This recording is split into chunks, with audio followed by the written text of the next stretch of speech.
He thought I was brain damaged. He stole my company while I was fighting to stay alive. What he didn't know was I had everything documented, and I don't forget betrayal. My name's David, 35. I co-founded a digital marketing firm with my college roommate, Mike. We were the perfect team. His charisma, my strategy. 8 years later, our agency was pulling in $2 million a year. Then came the crash, a head-on collision with a drunk driver. I was in a coma for 9 days, 3 weeks in the ICU, a month in physical therapy. I had a broken leg, fractured ribs, and, supposedly, mild cognitive damage. Mike visited me twice. Once, he brought flowers. The second time, he just asked for my signature on some legal stuff. I was foggy, but not stupid.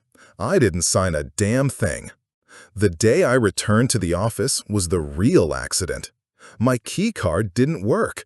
The receptionist flinched when she saw me. Mike stepped out of what used to be our shared office, now decorated with a huge founder and CEO plaque with only his name on it. "David, we need to talk," he said, hands in his pockets. "While you were gone, I had to make some tough decisions." He'd filed legal paperwork stating I'd permanently vacated the business, told our biggest clients I wasn't coming back, changed all system passwords, closed our old office, and reopened under a slightly different name. He called it protecting the company. I called it what it was, a hostile takeover. But Mike had underestimated me. Even before the accident, I'd noticed strange spending patterns, vendor invoices that didn't match our books. I suspected he was dipping into the cash drawer, but I never thought he'd go this far. While I was recovering, I quietly reached out to our attorney, accountant, and our insurance fraud investigator. I had them dig deep. Turns out, Mike had been embezzling company funds for over a year. He created fake vendors, paid ghost employees, inflated marketing costs, and pocketed the difference. All told, over $400,000 had vanished. He was also buying cocaine in bulk, like dealer-level quantities. He owed over 60 grand to a supplier with a nasty reputation. That's why he needed full control. He planned to sell the company to pay off his debts and disappear. I stayed quiet, let him think the brain damage was real, nodded slowly, kept the conversations friendly, even joked about how grateful I was he kept the business afloat. Meanwhile, I played chess. I made 2 visits to the office, claiming I wanted to say hi to old clients. In reality, I was syncing footage from hidden cameras I installed before the accident. One captured him sniffing a white powder in the bathroom. Another logging into a hidden bank account during late hours.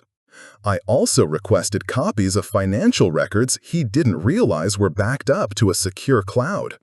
Then I called someone I never thought I'd need, the FBI's white-collar crime division.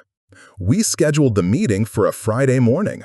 Thursday night, Mike called me, voice full of guilt and fake affection. "David, I want you to know this isn't personal. You're like family to me." I smiled. "Of course, Mike. Family always looks out for each other." Friday, 9 a.m. sharp. Federal agents walked into the conference room mid-client presentation. They didn't knock. They found cocaine in his desk, fake invoices on his computer, dozens of flagged transactions. And guess what? That drug dealer he owed money to turned out to be an undercover DEA agent running a sting on white-collar drug trafficking. Mike's jaw hit the floor when he was cuffed. He called me that night from jail. "You set me up." I said calmly, "No, Mike, I just let you do what you always do.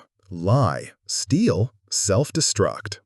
The company came back to me within a month. Clients returned. Staff apologized. I framed the FBI agent's business card and hung it in my new office, just in case. Sometimes the best revenge is letting karma wear a badge. Thanks for watching. Have you ever been betrayed by someone you trusted? Like this video if that final twist hit just right. Subscribe for more stories where karma has perfect timing.